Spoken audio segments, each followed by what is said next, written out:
Who on Who? The podcast devoted to the review of classic series Doctor Who DVDs in no particular order.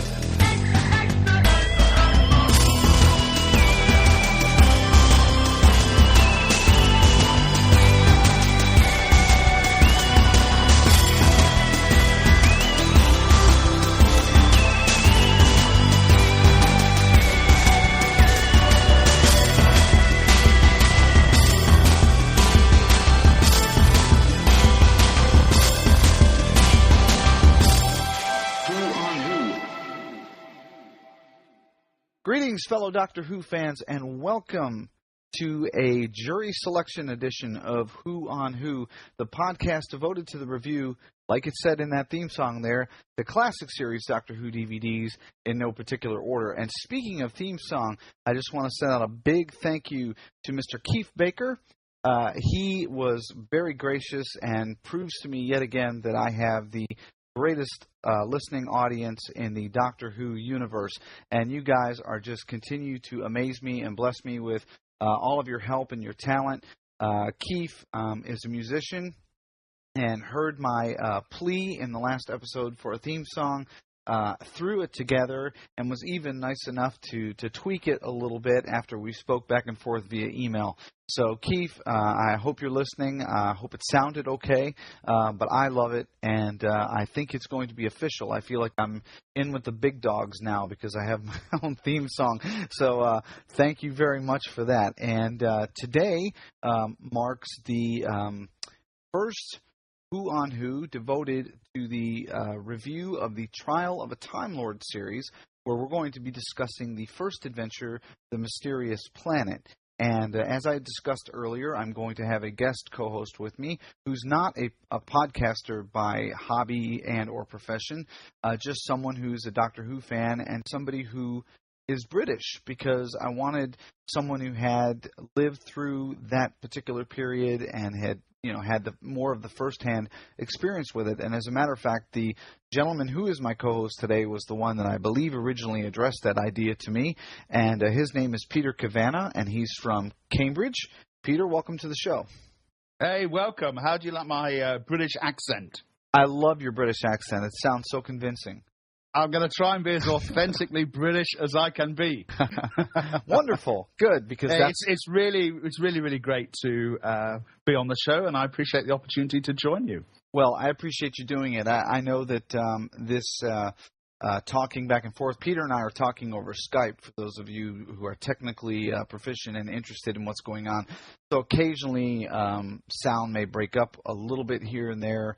That's just sort of to be expected. But the time difference I'm always very sensitive of, because we are recording in, for me, what is very early afternoon, and what is for Peter already dark outside. We were just talking about the fact that it's already evening where you are. So I appreciate you taking time out of your day away from your family to do this. And I know both as Doctor Who fans, it's one of the things that we love talking about.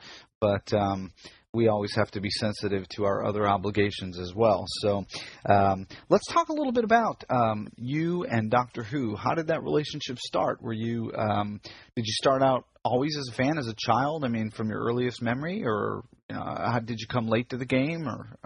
Yeah. I guess it's interesting because they just brought out the Dalek War box set, with Frontier in Space and Planet of the Daleks just a few months ago here in the UK. And that contains in it, I think, my very first Doctor Who memory.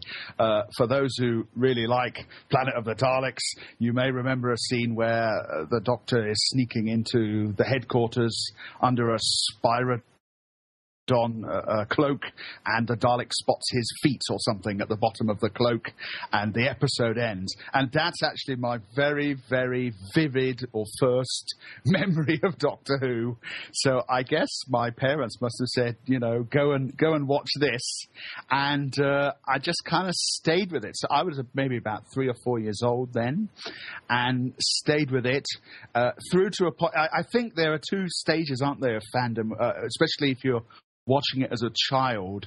One is when you're watching it with awe and wonder, and then you grow up and you become a bit of a science fiction fan, and at that point you know who the writers are, who's directing this, whether it's being well directed, well written, how well the lighting's going, and all, and you become a bit more of a critic as well as a fan. So for me, that bit was probably during the Peter Davison era. So I can say with David Tennant, he was my Doctor, but which was a wonderful piece in Time Crash, wasn't it? That, but yes, it was. Yeah. So for me, it all goes back to John Pertwee, and all through the Tom Baker era, and then Peter Davison was when I was like a active, vivid fan, reading the books, getting the spoilers. I don't know if we called them spoilers then, but anyway, finding out about what was going on. That was me. Okay, and I assume I know that Doctor Who has always been a national phenomenon over there. Kids have always watched it. What was it like growing up as a Doctor Who fan?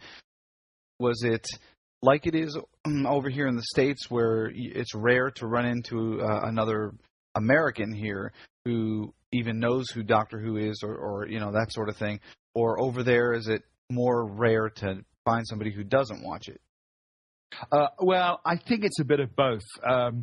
If you're watching Doctor Who as a child, all the children were watching Doctor Who. It was you've got to remember, these were the days in Britain when there were only a few channels, and you didn't have multi-channel, and there wasn't video recorders and things like this. Blu-ray was something in science fiction then, of course, but. So I think there was a sense in which everybody watched Doctor Who, although of course that could be a kind of a national perception, because when we look at the viewing figures, they're really not all that different to how they are today, or even lower than today. Mm-hmm. It's when Doctor Who came into the John Nathan Turner era, probably, that. When I became a sort of a proper fan, and at that point, you really were lonely. You were on your own. You didn't really know anyone else who was interested in this, and Peter Davison regenerates. You're all excited. If you don't know anyone, you can tell about it, because you don't know anyone who's excited about it as you. So it's a kind of a bit of both. There is, or certainly was during the 70s, a real sense of everyone watching Doctor Who and knowing about it and being able to name who the current Doctor was on TV. But I would say that today, as of the end of 2009, it's probably more popular now and more in the British culture than ever it has been. I would say it's done the impossible, really, which is that it's even more popular than when it was at its very height. I think it's actually, at the time of recording this, we're a few weeks away from David Tennant's regeneration, and people in the country are thinking about it. People who aren't necessarily Doctor Who fans are aware of that, whereas I'm not sure who really knew that Sylvester McCoy show or whatever. That was something only really fans knew about. So we're in the middle of an enormous popularity of Doctor Who in the UK. I cannot see it being even bigger than it is now, ever. But then maybe they'd have said that in the 70s too. I don't know. Yeah, I think that we have to attribute some of that to the sophistication of the production. The budget and everything has definitely gone up. You can show, quote, new Doctor Who to people now, and as discerning as viewers are, they look at it and I think they take it more seriously than they would the classic series, which is too bad, because it's not always the case that the writing is any more superior than it was, but just the presentation. In like so many things in life, it's really the packaging and the presentation, and that's kind of, I think, what has helped the new series.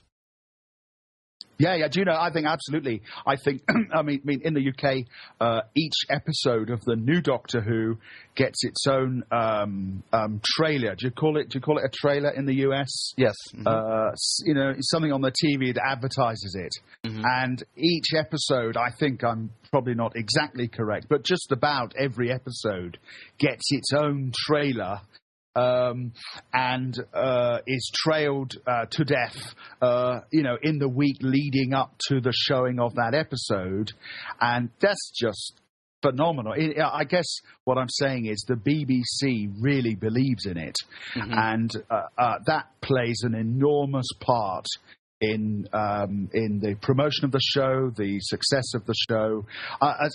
Somebody said, it's out there, someone will know who said this, that even some of the later episodes of Doctor Who in the classic series, the Baker and Sylvester McCoy era, had they been given the love by the BBC, and had they been trailed and had they been promoted, as well as given a bit more money. But even if the BBC had just believed in it, put it in a slot, where they thought people might watch it, it could have been incredibly successful. As someone has said, other than I, just the way they made them, without changing them, without necessarily spending more money on them. I think the BBC no longer believed in Doctor Who towards the end. I don't think too many would argue with that. Whereas now they really do believe in it. They're making a lot of hay out of it. The ratings are great. And, it's just unthinkable a few years ago that Doctor Who would have been the main thing shown on Christmas Day in Great Britain. Totally unthinkable. Let me share something else that's even more unthinkable from this side of the Atlantic, is that what you're going to see on Christmas Day, we're going to get to see the day after Christmas, which you refer to Boxing Day. That has never happened. Yeah. Here at BBC. So I heard. I heard. BBC I America, want to say, from us in the UK to you in America, congratulations. Merry Christmas. I mean, that's, for us, because I told my wife, I said, we're actually going to get to see the Doctor Who Christmas special on our television here in America, on BBC America, and I'm thrilled. I just can't believe that's happening, but that adds to the whole weight that the Doctor Who phenomena is putting forth worldwide. Yes. I can't imagine how big it is in the UK, but over here, it's starting. You're starting to see merchandise and things in more places. There's a local store here where I live that I walked into one day, and there was a remote control canine sitting there. Okay. I was like, whoa, hello. I knew what that was. And my son happens to work at that store, so it was kind of nice that they were selling Doctor Who stuff. But anyway, all right, let's talk a little bit about this story. Is very important to Doctor Who fans of the classic series, especially those who were living over in the UK like you were at that time as a Doctor Who fan, because it had been pulled from the air.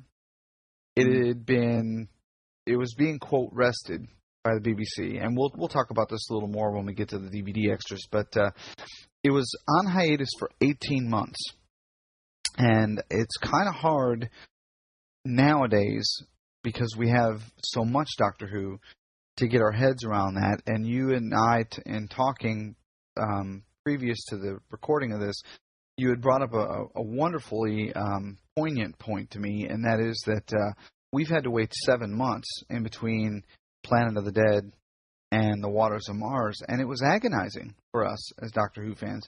But can you imagine an 18-month? That's almost 3 times as long to go, waiting for the next Doctor Who story, and at the time not even knowing for sure that you were going to get it. Yes, the thing I would say is, as well as it being an 18-month gap, it's an 18-month gap with pretty much nothing in it. So even between Planet of the Dead and Waters of Mars, there have been probably innumerable Big Finish CDs come out, there are podcasts now. I know we had fanzines in those days, but there are regular weekly, sometimes, if someone like me who listens to a lot of podcasts, I can listen to 3 or 4 a week. And of course, you've got the DVD range coming out. Some of them will be 3 or 4 stories, over a period of a couple of months if you get a box set or whatever. So we're talking about 18 months. It's probably a little less than that in terms of the actual time when we were waiting. We did get, in that gap, a radio show written by Eric Saywood, which featured Colin Baker and Nicola Bryant.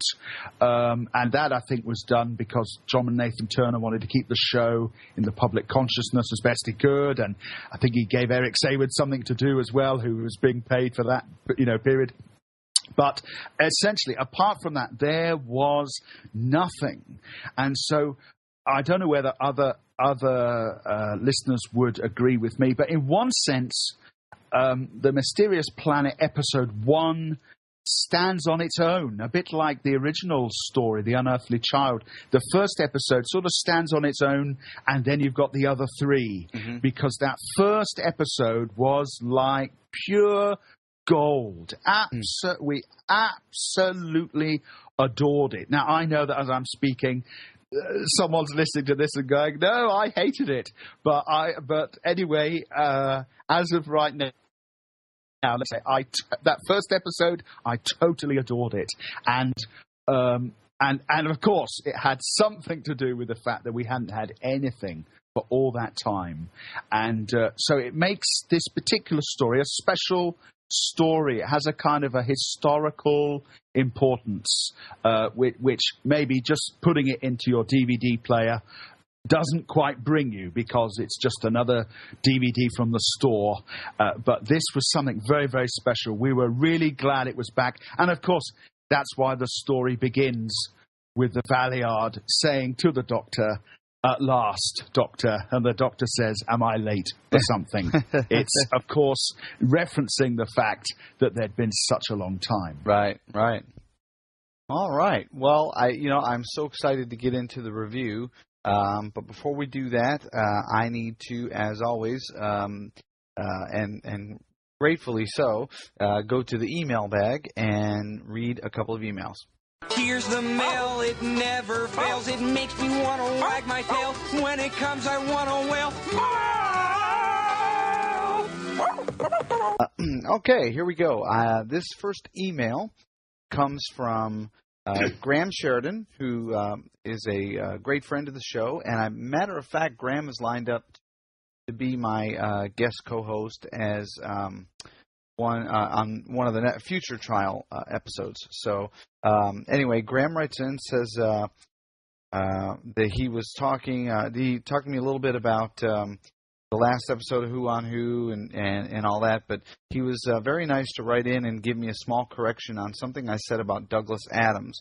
I said that Douglas Adams had written for Doctor Who before he wrote Hitchhiker's Guide to the Galaxy, and Graham points out to me that he actually wrote Hitchhiker's Series 1 before his spell on Doctor Who, and that's why he was considered for the job as script editor. And he also said that he finds the format of the show good. I don't need to worry so much about the spoilers and all that. He said that's why we follow Who on Who.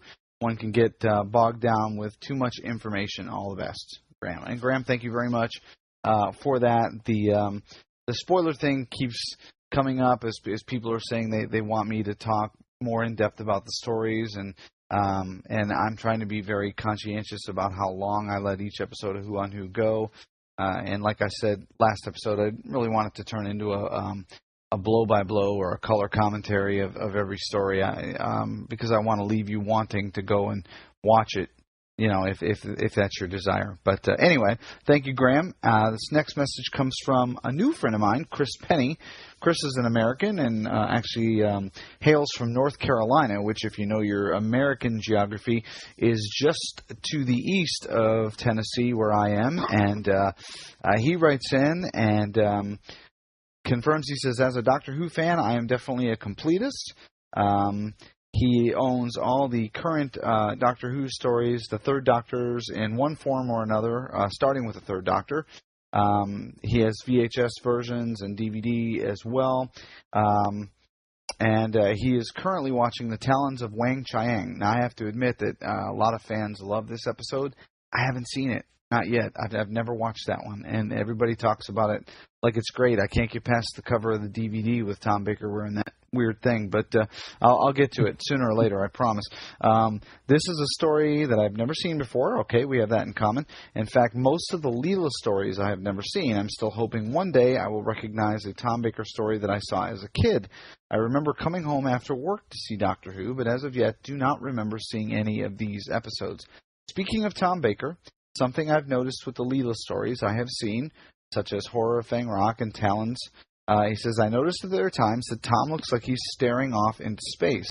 I really haven't noticed him doing that in previous stories. I really don't like when he does this. Not sure why. It puts me off or why he was doing it. Have you noticed this? Tom's a drinker. No, I'm just kidding.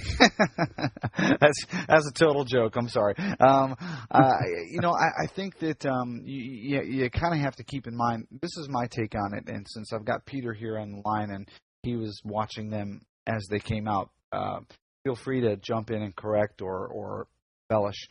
But during the Hinchcliffe era, they were trying to go with a more spooky sort of feel to the Doctor Who stories, which personally I loved. Horror of Fang Rock is a great story. During that time with Tom Baker and Leela, that was the general tone of the show. And so I think that maybe Tom is trying to put a little more intensity probably into his performance. And that's just one of the Doctor's quirks. I just always just sort of, kind of wrote it off as that. I mean, that was just one of the Doctor's quirks. I mean, Peter, do you have anything to add to that? Well, only that absolutely. I think it creates a very quirky character. However, I think that, and I don't want to be shot for saying this, but I think that there were occasions probably when Tom Baker may have fallen out with some of his co-stars and refused to look at them.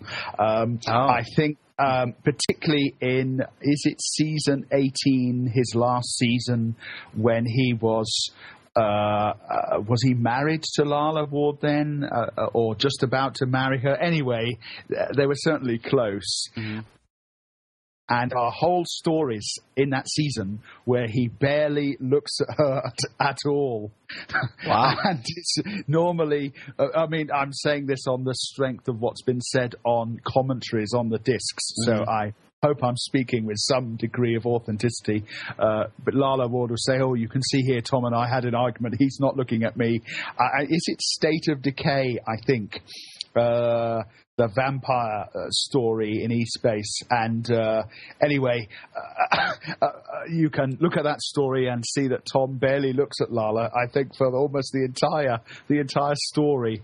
And so there, I think that, but having said that, there's no doubt that it creates a very spooky, quirky, alien character. Mm-hmm. So for whatever reason, it really, really works. There you go. Chris. You get two thoughts from two fellows from either side of the world here, and I just say go with it. Tom Baker's Doctor to me has always been quirky. For me, it's either a story that I absolutely love, like City of Death, or a story that I walk away from, like really Logopolis in a lot of ways. Just didn't feel right to me. So, anyway, he also asked me what I thought about Waters of Mars. I don't typically review the new stuff. I did watch it, and I loved it. I thought production-wise it was absolutely fantastic. And I understand why they're going the way they're going with the Doctor at the end. I just don't want to see my Doctor like that.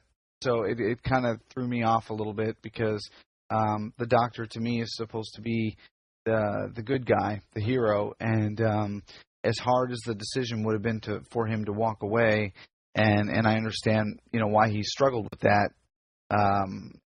It still was just weird to see him go down the road where he started to resemble the Master more than he did himself. To me, it's kind of like I'm a big Superman fan, and the last Superman movie did not do as well as they wanted it to do, and one of the initial talks afterward was that they wanted to reboot Superman and make him, quote, darker because The Dark Knight did so well in the theater, and I was adamantly against that because that's just not Superman. He's not Batman. He's supposed to be a symbol of hope, symbol of, and so that wouldn't work for me. And I kind of looked at it like that. I love the story. I don't know that I would rewatch it just because it almost pained me to watch The Doctor that way. That's just my 2 cents on it. Peter, did you watch it? Yeah. I mean, in a sense, I think I agree with you fully. Doctor Who never looks so good. I think the boys at Radio Free Skaro have got that quote. But it never looks so good. It was fantastic to watch. Very well written. For me, just that last 5 minutes when the Doctor sort of gone nasty, really, left a bad taste in the mouth. Maybe if the next episode to resolve that had been like the next week, I might have felt a bit better. The fact we're having to wait a few weeks.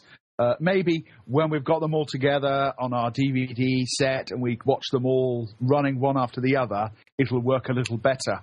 But for now, it feels like the most terrible kind of cliffhanger. I kind of agree. I think that as much as you can explore the depths of someone's character and you can show flaws, I think that it's kind of good for the hero to stay fairly heroic. But other people will have other views about that, of course. But I exactly just like you say about the Superman. You do kind of need a hero from time to time to kind of stay heroic. Mm-hmm. So I'm kind of with you on that. Okay, all right. Well, all in all, though, yeah, I agree. And if there's the guys at Podshock reviewed it, and they mentioned that this is most likely a big setup for the payoff in the last 2 episodes. And people can say what they want to about Russell T Davies. The man knows how to do a setup. He doesn't always follow through as much as we'd like with the payoff at the end. Sometimes it's a little disappointing, but he can build up a story. He can set it up. He can get your expectations going, and he can put all the things in place to really make you ready for the last 2 stories. And so I think that is the case there. So, all right. Well, that brings us to the end of the email. I almost forgot to ask Peter about something that I found very interesting. And that is the Deadly Assassin that Peter may or may not want to talk about real fast. But you are on the special features of the Deadly Assassin DVD, aren't you, my friend? Yeah, but that is true. You're very kind to mention it. But I think if you blink, you won't see me. I made a very brief appearance on one of the extras. Was called the Frighten Factor, and it was a little 30-minute documentary or less, 20 minutes, I can't remember now, on why Doctor Who is frightening. My occupation, I'm a church leader, and so whether I was brought in to comment on it from a kind of a moral, ethical point of view, I'm not sure. So I did a whole setup in my home. It took an hour of footage of me talking about the stories, why they're frightening and why the Deadly Assassin is frightening, or whether it's frightening or not, all this. And then when the disc arrived, I think I make about 10 seconds on it, David. I think about 10 seconds, and that's it. So I'm very grateful to appear, though. Very grateful to appear. But, when I think about how much I said and how much made it. However, I'm led to believe, and someone will put me right if I'm wrong, I'm led to believe that David Tennant was also interviewed for this documentary and didn't appear at all. I could be wrong about that, but I think that's what I read. And so maybe I should just be happy with my 10 seconds. Exactly. What do you think? Well, I told you when I buy that disc, I'm going to mail it to you for you to autograph for me because, you're on there. So yeah, I won't have to wait in any long convention line for that one. Thank you. We should bring you to Gallifrey 21 as a guest, right? Oh, really? And then put you at Gallifrey 21 so people can get your autograph on the Deadly Assassin. Well, I'm happy to come on, but as you know, I only do 15 seconds at a time. That's okay. That's all right. We can work that out. All right. Well, let's go ahead and get to the DVD review. I'm going to set the TARDIS controls here for September the 6th. 1986, after a very long hiatus, we got a tank full of gas in this thing, and we are ready to go. Here we go.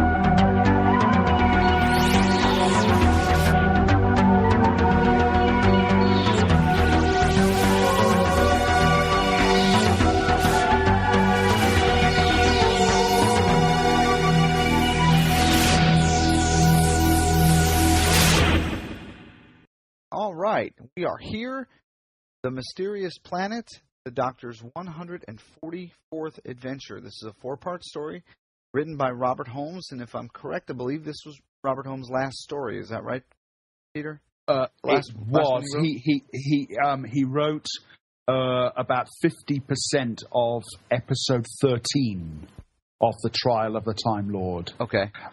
Sometimes called The Ultimate Foe. Oh, yeah. So this is his last full story, yes. Okay, all right. And it was directed by Nicholas Mallet. First thing you notice, and you just got a chance to hear it, but the theme music was changed for this season, and I liked it. I had not heard this version before, and so I enjoyed that quite a bit. The gentleman who did that, I'm trying to get my notes here in front of me. I'm sure somebody knows it right off the top of their head. They're yelling at their iPod right now. Is They are yelling Dominic Glynn. Dominic Glynn, thank you. Dominic Glynn, that's right. Dominic Glynn was the composer. And he also did the incidental music. But yeah, I loved it. Fantastic theme, and we open up on I have to say, a breathtaking special effects shot of a space station that I honestly have to tell you that when this started out, I was sitting here watching the DVD and I thought, this must be one of the things the restoration team fixed. That's really what I thought, because, they have done that on other discs where they've gone in and cleaned up or, whatever. I have the new, I say new, I have the original Star Trek series on Blu-ray, and one of the options on the Blu-ray disc is that you can watch it with enhanced special effects, and they've actually gone in and replaced the Enterprise model with a CGI model, and it's beautiful. I mean, it's beautiful. It's not, of course, the way it was originally broadcast, but this is what I thought I was looking at here, folks, is this space station. The camera pans in over the top of it, kind of swings around to the left, and then up into a beam of light.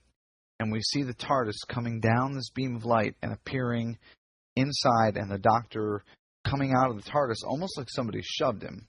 And he comes out of the TARDIS, and the first thing I notice is he's alone. There's no companion with him. So I thought, that's interesting, right?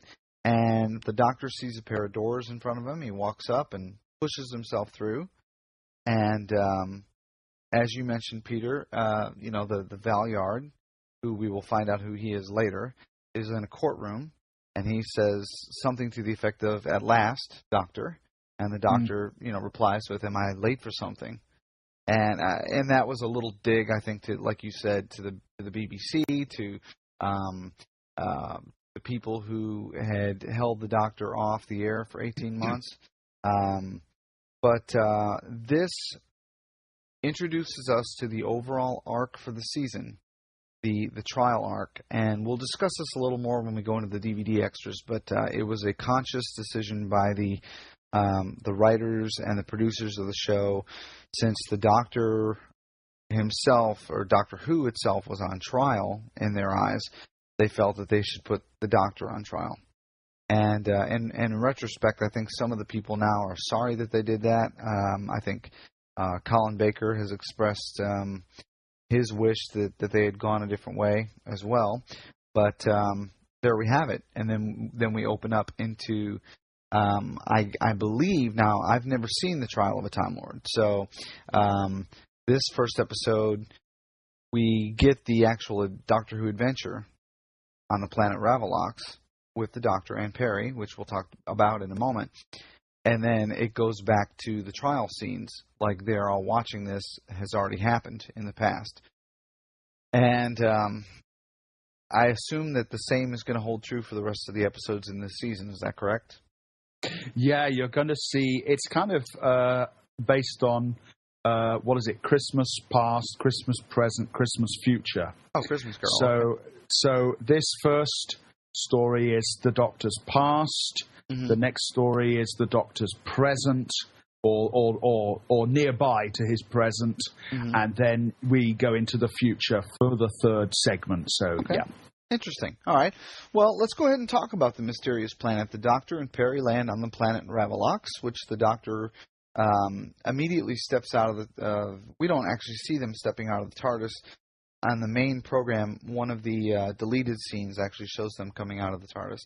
But the first thing I noticed is that Perry's hair was longer. Her costume was much more subdued than in previous seasons.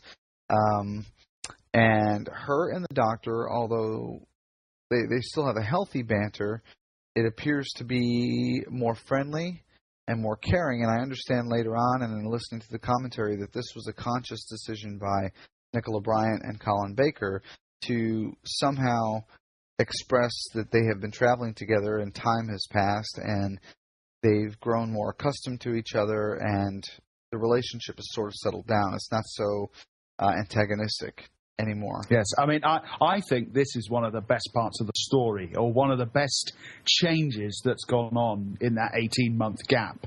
Yes, I agree. There's something awful about watching people who are bickering all the time, and you just think, well, why are you traveling together? And just that very simple scene of them walking with the umbrella through the rain. They seem to like each other. They're kind of having fun with each other. I tell you, it puts the audience at ease. It was like a huge sigh of relief, really. So yeah. I think that was a real plus. I think it helped to make Colin Baker's Doctor a lot more likable to me. Because absolutely. Because I struggled early on with him being mean, essentially, which I don't care for mean people. So, if you ever meet me, just don't be mean. As long as you're nice, then we will get along famously. But if you're mean, we may have a problem. But anyway, but yeah, they did seem friendlier. Then we pull back and we get to meet Savalon Glitz and Dibber, who for me were two of the most enjoyable characters in this story. I had seen Savalon Glitz in Dragonfire. So for those of you that are always getting after me about spoilers, not giving out spoilers, this one is a spoiler. Dragonfire is the Seventh Doctor adventure that's not, I don't think, available on DVD, at least not here in America yet. No. Okay. No. Should be, because it introduces Ace, and she's a great companion. But, that's down the road. I'm sure the restoration team will get to that eventually. But Glitz is in that story, and I always liked him in that story, but I didn't have the point of reference that the Doctor... I knew that from their dialogue in that story that they had met before, but I didn't know that had happened on screen. So I didn't recognize him right away once he started talking with Dibber, and they kind of went back and forth, and as the story progressed, I started putting 2 and 2 together and coming up with 5, and it worked, So, but I loved their banter back and forth. These are two men who are not nice in what they do for a living, but just their dialogue was just great. And this is something Robert Holmes does very well when he pairs up two characters. A lot of people will point to the Shakespearean reference of Rosencrantz and Guildenstern.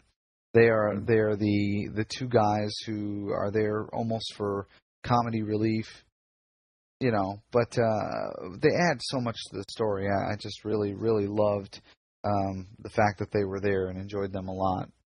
Yeah, so Holmes did this. He does this a number of times where he puts these two people together, and even throughout the Mysterious Planet, you've got other little sort of like couples who kind of work together within the story. Yeah. These two, Glitz and Dibber, are probably some of his best. They reminded me of an old home story from the Key to Time serial called The Reboss Operation, where there's another kind of comedy double act set of villains, one with the brains, the other, well, maybe not so brainy. Sometimes it's like Dumb and Dumber, though. They're both as dumb as each other.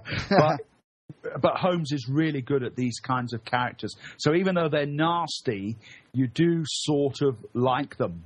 And it's kind of, you don't want them to be, blown up. You kind of want them to survive. Of course, I won't spoil what's happened, but they're a real great couple of Robert Holmes characters. Right. And then the Doctor and Perry are investigating Ravalox. The Doctor is keen on Ravalox because it's very, very similar to Earth. And, of course, we find out later that Ravalox is indeed Earth in the future, in the very far future. But the Doctor finds his way down into a set of, here in America we call them subway tunnels. I don't know what you call them over there in the UK. We would call it the underground. Okay, the underground. And works his way into an area of survivors, of people who have survived, because Ravalox was supposedly destroyed by an immense fire. And these people are living underground under the watchful eye of the, quote, immortal. And the first person that he meets is a man named Balazar, a young man.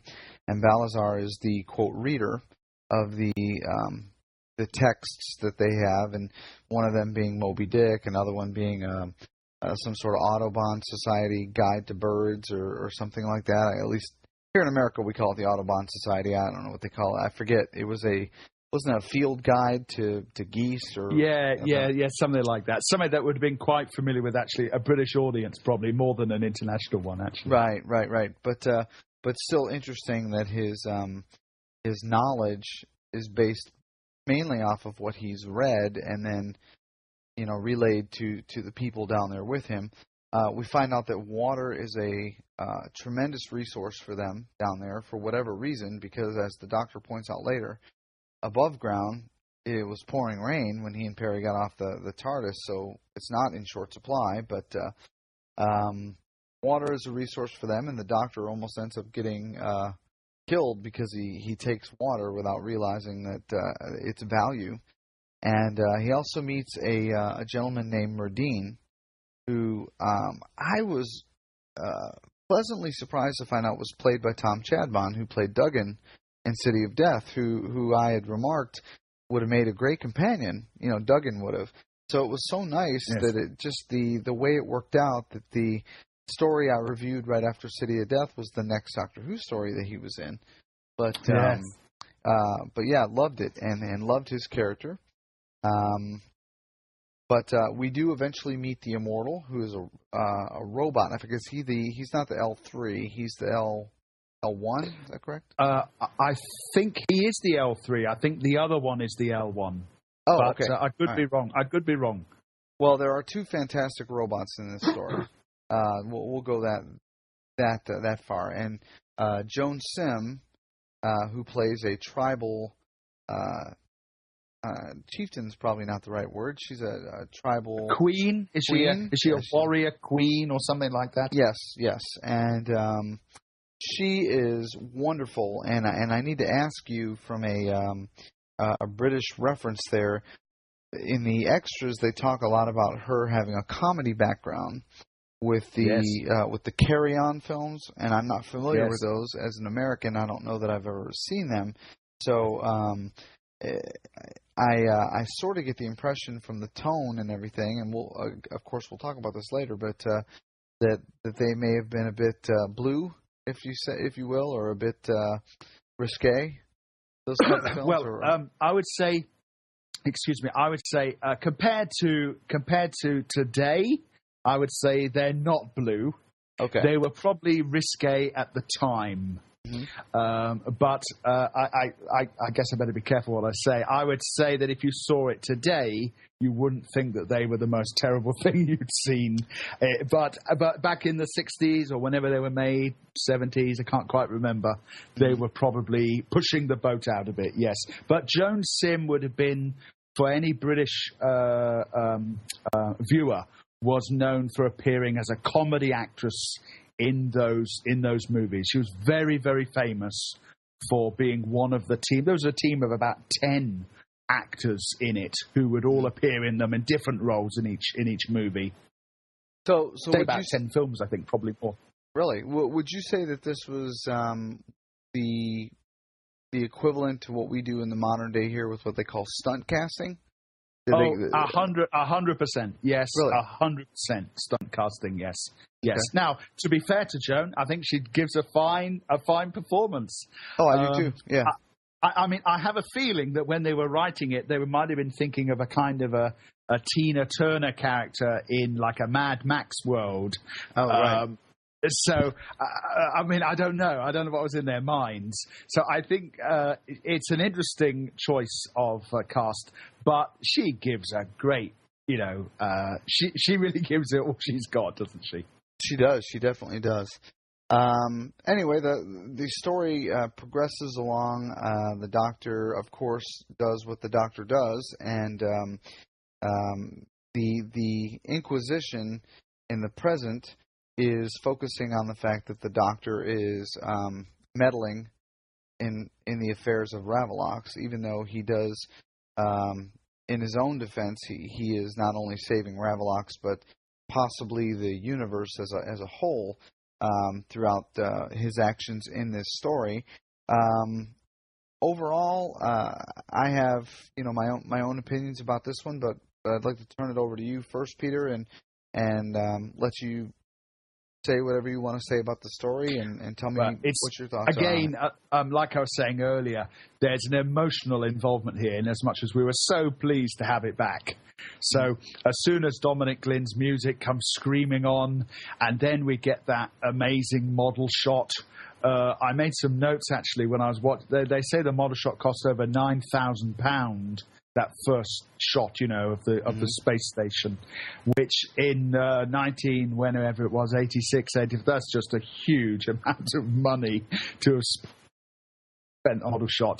But like you say, it stands up to today, doesn't it? Wonderfully. For me, because we'd waited so long, we absolutely loved it. I remember we didn't have podcasts back in the 80s, but we did have fanzines. And I remember getting a fanzine called DWB and Celestial Toy Room, I think, or Toy Maker, I can't remember now. And all the reviews, by and large, absolutely loved it. They were so glad just to have it back. I think one of the great things there's lots of wonderful things about this story. In one sense, as lots of people have said, it isn't one of Robert Holmes' best stories. Some of the other stories are just so excellent that eventually, a Robert Holmes story comes along that's not quite as good. That's bound to happen. But I think one of the great things about this particular story, it might even be my favourite Colin Baker story, actually, largely because he's so central to the story. Colin Baker gives a very good performance in it, I think, and his character is kind of vital to the story. If you kind of compare it to the one that aired prior to this, which was Revelation of the Daleks, the Doctor's kind of an incidental character, at least for a good part of it. But here, he's right at the heart of the story. And so I think if I was going to say things I didn't think were so good, I would say that just from a design point of view, maybe when the Doctor goes underground into the subway or into the tunnels, maybe that could have looked a dark, dangerous place. Maybe it could have looked like a place where they were desperate for water, whereas really it looked like a brightly lit pantomime, painted yellow, gold, studio. I think if the robot had been a bit meaner, a bit nastier looking perhaps, and the surroundings had been a bit more primitive, maybe that, i.e. the whole production of it had just been a bit more adult, I think is what I'm trying to say, then maybe that would have really made it a fantastic story. But, it's just wonderful. I could watch this story again and again. It isn't a classic. It isn't necessarily the best bit of television that was shown, all year. It's not the best DVD you've got. But, it's just thoroughly enjoyable. Thoroughly enjoyable with some great, great performances. And the story, it's not so bad. It's not so bad. It zips along. There's a good pace. The music is good. I think I'm a fan, aren't I, David? I think I'm a fan of it. But it's interesting that you use the verbiage there. If it could be a little more adult, and that's when we always have to remind ourselves that Doctor Who is first and foremost a program for families, and so they're, especially children, at least as far as the BBC was concerned. That may have been a very conscious effort on their part to not go too scary because of that. Yeah, sure. I suppose I'm thinking of the way, like, for example, Waters of Mars had an adult production about it. That's what I mean by adult, really. A sense of, I suppose, maybe I'll use another word, a bit more realism. What would a burnt out planet subway really look like if it had a robot in it? Right. What would a group of people desperate for water really look like? What would a couple of guys who've been brought in, those guys who serve the robot in some way, Humker, and what would they have looked like? It's not so much the script; it's more kind of the design for me. But like I said, I'm just kind of being a bit critical for its own sake. I think it's a great story. Right. Well, and the show is also definitely a product of its era that it was developed in. Like any story, I mean the fashion, the hair, the everything else. It's the 80s, and believe me, I lived through it, and have no desire to go back and or look at pictures. But that's kind of the way it was. So a few things that I noticed that I really, really enjoyed. I loved it, like you said, the pacing of the story. The effects were great. I could have done without them going back and forth to the trial. I would have preferred that they sort of sandwiched the trial scenes at the beginning and the end of the story and stopped interrupting the flow of the mysterious planet to go back to the courtroom, because it took me out of the story. And I believe they mentioned that also. Somebody else says that either on the commentary or in the special features, but I agree completely. It kept, just as I'm really getting into it and enjoying it, and all of a sudden, well, wait a minute, where are we? Oh yeah, we're back in talking to the Valiard and all that. So I wish that they had not done that.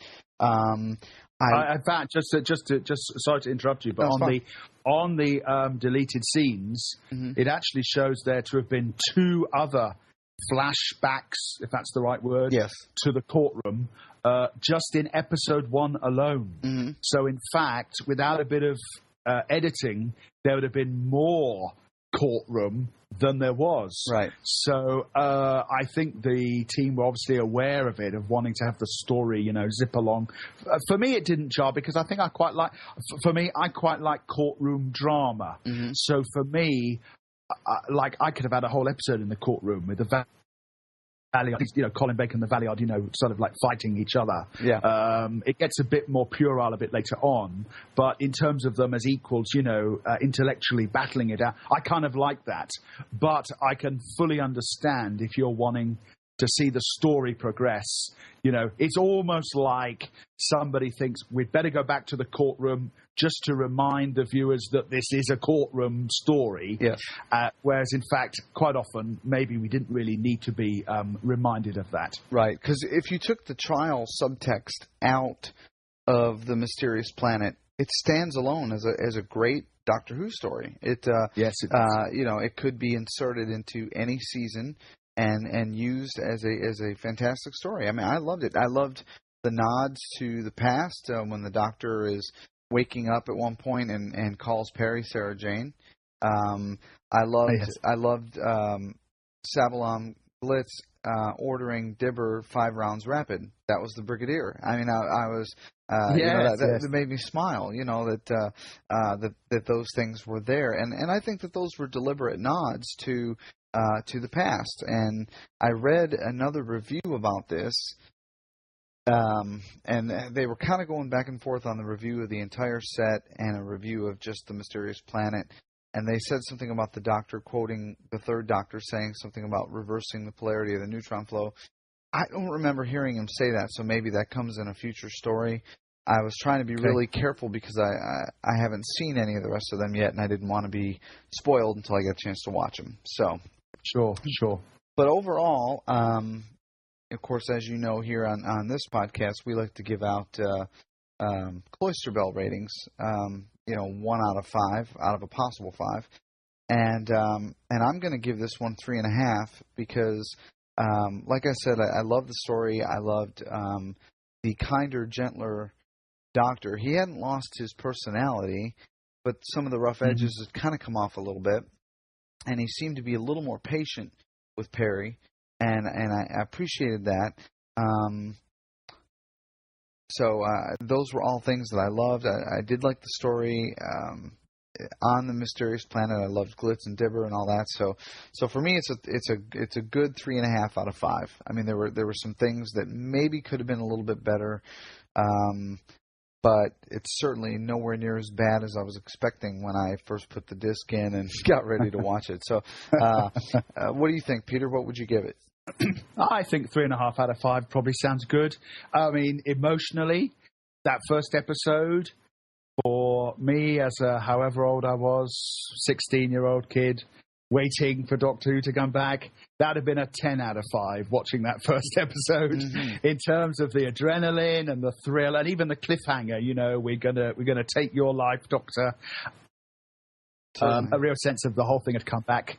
But because I can't have 10 out of 5 and because I'm aware I'm being emotionally driven, I'll go back to my brain. I think 3.5 out of 5 seems a good score. Oh, well, there you go then. 3.5 out of 5.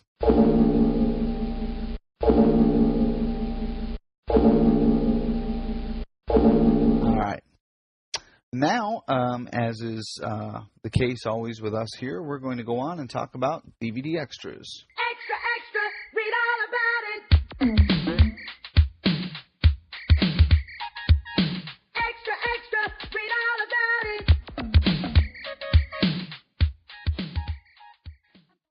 All right. This particular DVD has got some very good extras on it, and I'm going to, as I usually do, just go right down the list. As you would find them on your DVD menu. The first item is a documentary called The Making of the Mysterious Planet. It's an interview with Eric Sayward, Colin Baker, Nicola Bryant, Jim Sangster, who's a film and TV historian, Dominic Glynn, of course the composer, a gentleman named Clayton Hickman, Mike Kelt. I believe Mike Kelt was an artist on the series, and Clayton Hickman was a writer. Michael Jason, who played the Valyard, and the wonderful Tony Selby, who played Savalon Glitz. And it's a wonderful look into it, but it wasn't quite what I was expecting.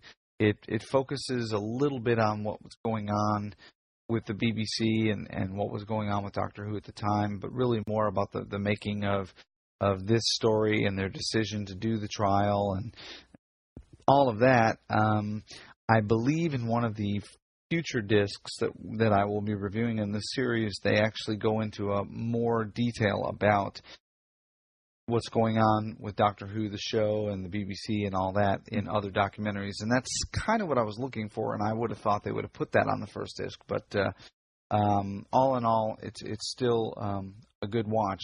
Peter, did you watch it, or have you seen it before? Yeah, I mean, as you say, you're going to get, when you see the final disc, there's a documentary called, I think it's called Trials and Tribulations. Okay. And I think it's an hour, maybe a bit more, just reviewing the whole Colin Baker era, and with particular reference, or at least significant reference to the what we call the hiatus, which was the 18-month gap, all that went on with the fallout between the script editor, the producer, comments made by the script editor to a fan magazine that then hurt everyone working on the production, etc.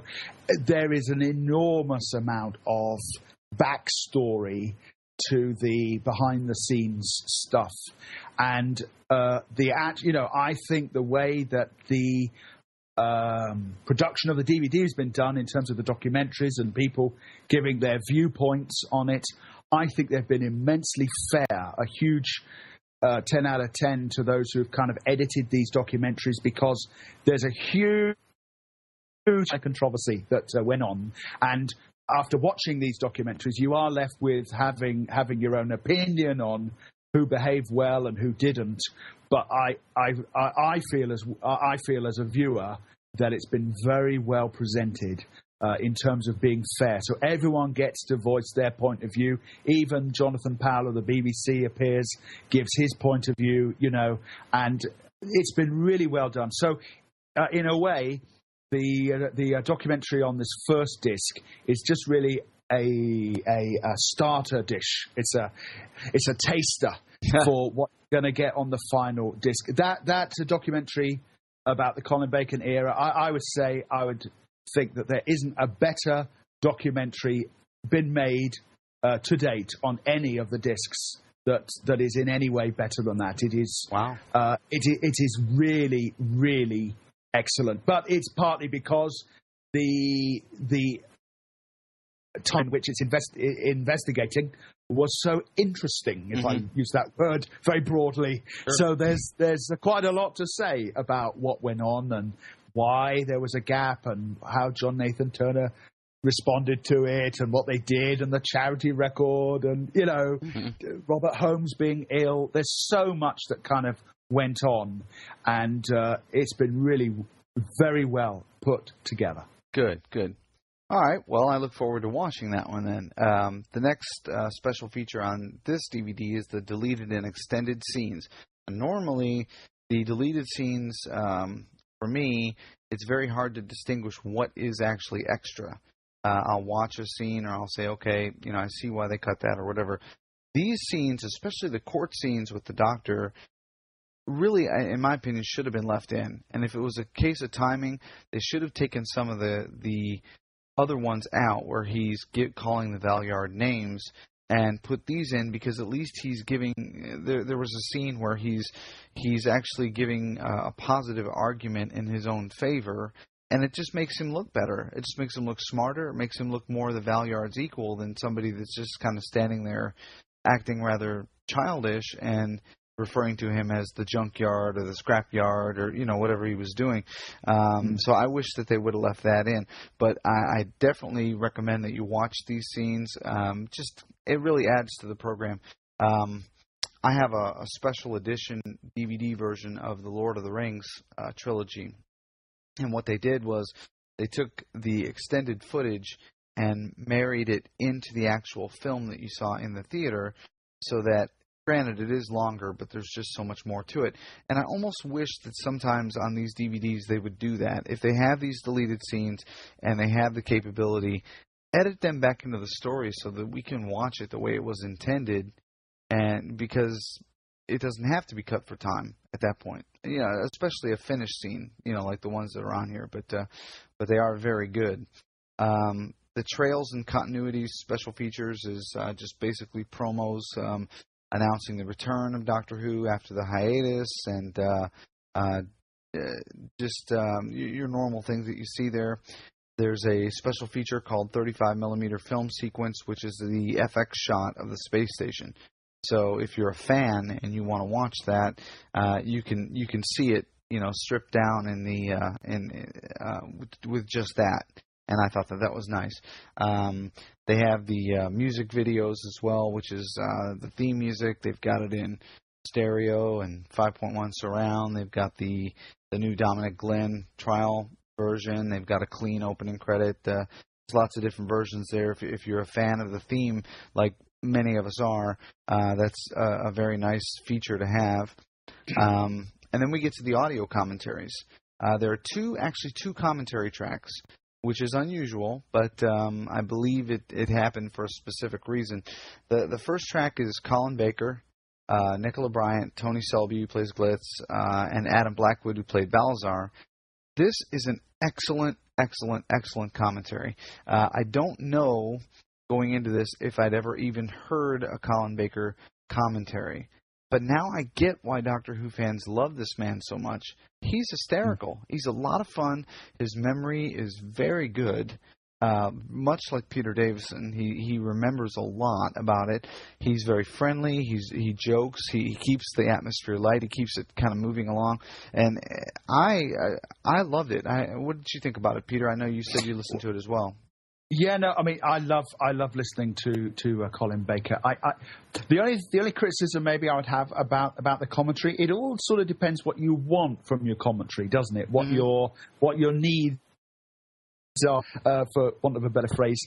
For me, sometimes I like it when the commentary sort of sheds light on things that maybe we didn't know before. So as is often the way with these discs, and I don't blame To Entertain or the restoration team for this, you're always going to have a doubling up of information. So quite often you'll hear one thing in a documentary, then you'll hear it again on the commentary, then you'll see it again in the production notes, and it's the same information.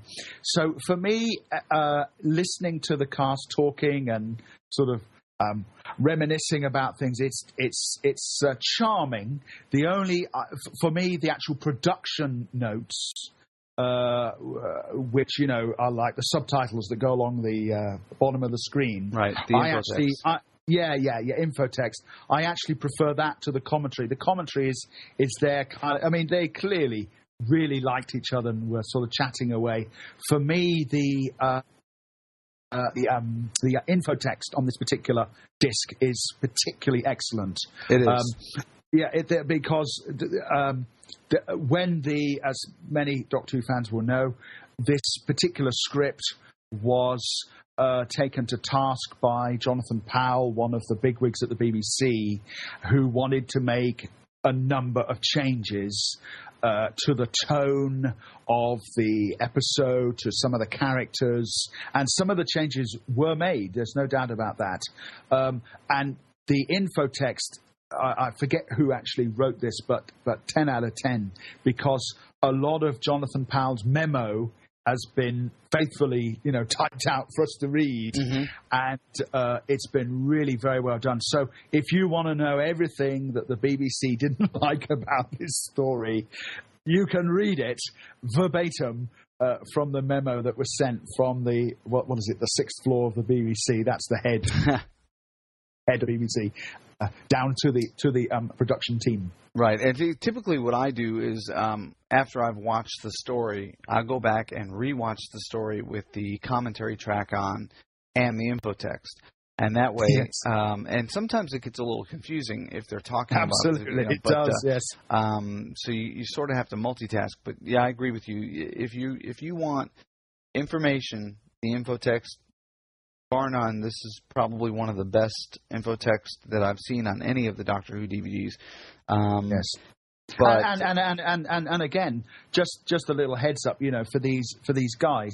Do you know any other DVD series, and maybe there are many, where you can put a DVD in and someone has painstakingly researched all about the story and given us an infotext?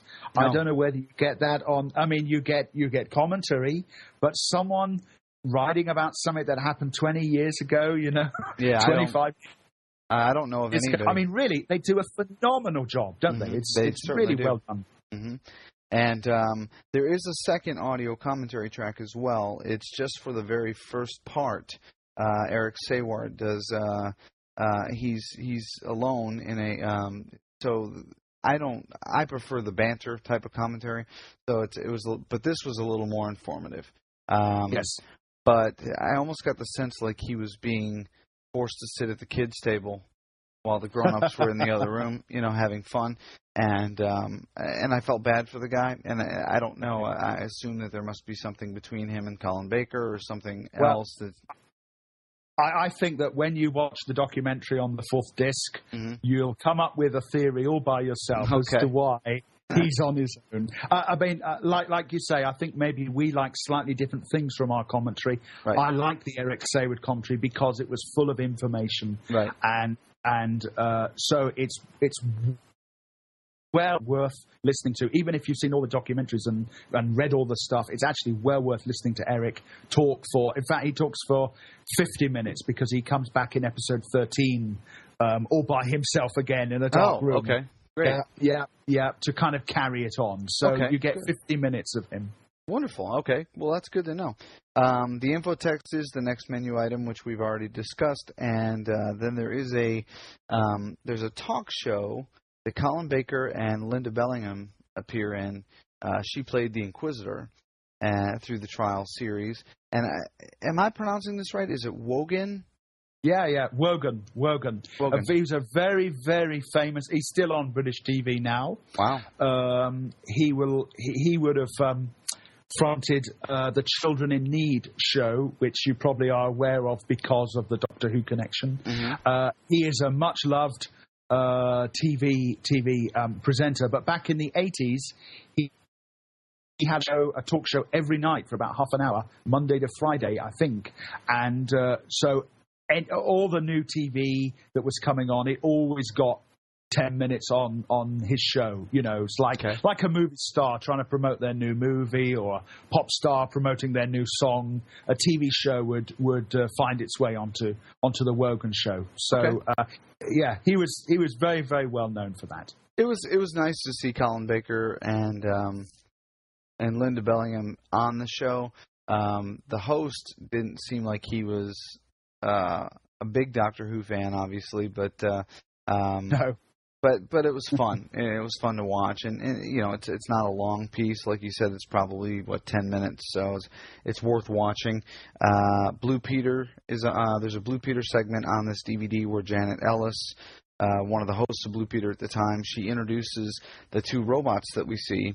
One of them, coincidentally, being operated by her father, Mike Ellis, and we also get a brief appearance by Colin Baker in the TARDIS control room with Bonnie Langford, talking about her new character, Melanie Bush, and I know that comes up in very soon in the trial. So I thought it was kind of nice to have that here as well. Although, again, I kind of questioned why.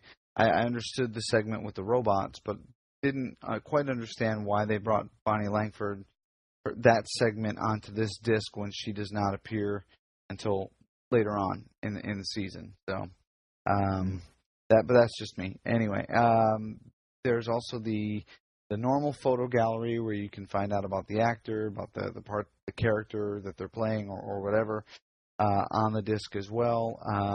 Not much can really be said about it. It's nice that 2 Entertain puts them on there. They really can't do anything, in my opinion, to improve it. So, but it's still very good.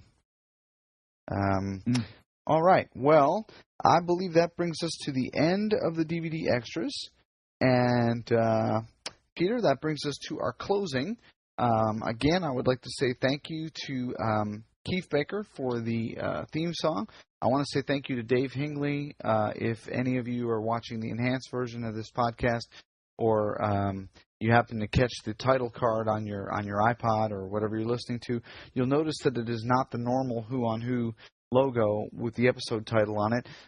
Dave was nice enough to do some custom Sixth Doctor characters of me with the Trial of the Time Lord episode titles on them, and as always, I'm very appreciative of his artistic genius, and so thank you, Dave, for that.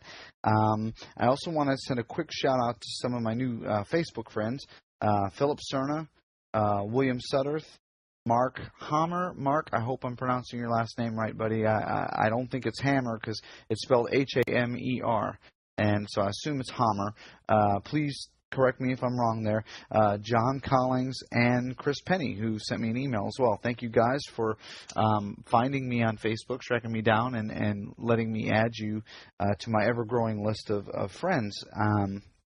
Peter's one of my Facebook friends, so poor guy, you have to feel bad for him. I do have a request. I keep meaning to ask the listeners about this and forgetting, but this time I was on the ball and decided to write this down in my show notes. If you get the podcast from iTunes, whether it's the regular or the enhanced version, if you would take just a quick minute and write a little review about the show, whether you like the show, don't like the show, I don't care if it's a positive or negative critique, whatever it is. If you just take some time and put a review down for me, it helps to make my podcast a little more visible out there in the sea of other Doctor Who podcasts, many of which are fantastic and I listen to myself, but I would appreciate it. It only takes a couple minutes. You can search for it in the iTunes store, click the review button, and type in a quick review. You can make fun of my haircut, whatever you want to do. I don't care. But, just to take a minute and do that, I would appreciate it. Other than that, you can follow me on Twitter at twitter.com/DavidHuey. You can find me on Facebook, or you can email me, david@whoonwho.com. I loved getting comments, questions, suggestions, anything that you may have about this or any other episode or any upcoming episode as well of Who on Who. And I believe that's it. Peter, do you have anything that you would like to add before we sign off? Only that if you haven't seen, you say you're coming to this trial season totally new, so you haven't seen the rest of it? I have not. And so are you spoiled for it? Do you know what happens? Or yeah, I do know who the Valyard is, yes. Okay, but you don't know what's going to happen in the next story. For example, you don't really know what happens in that. No, I don't. Wow. Well, you're going to have a wonderful time. Well, thank you. I'm looking forward to it, and I do have a co-host lined up. We haven't gotten all the confirmations in place. It will most likely come out onto the feeds after Christmas because we are getting very close to that time of year. So things over here at Camp Hui are starting to really get busy, as it is everywhere else for anyone else that celebrates the holiday this time of year. So, well, Peter, thank you very much for taking time out of your life and your day to not only to listen, but to connect with me and with the other listeners and be willing to share your thoughts and everything on the show. It's a real privilege, David, and I know I speak for lots of the listeners to say how much we appreciate you and just the very special way, unique way in which you do the podcast. We really enjoy it. I remember listening to many of these podcasts when I was traveling in South America, sitting on a bus with my iPod. And so, on behalf of all who listen, thank you to you, David, for making this such a very special show. Enjoy the rest of the trial. I am looking forward to the trial, and most people probably never say those words, but I am looking forward to it. So, Peter, thank you again very much, and to the rest of you, I want to wish you all a Merry Christmas. If you do celebrate the Christmas season, just enjoy time with your family and friends over the holidays, and hopefully we will all get a chance to talk very soon about 10th Doctor's regeneration story, if not here, in another forum. Well, and speaking of forums, of course, we do have the forum on Who, so we will have a thread up there on it, and would love to have you come and share your 2 cents. So until next time, everyone, thank you again, and take care. Bye-bye.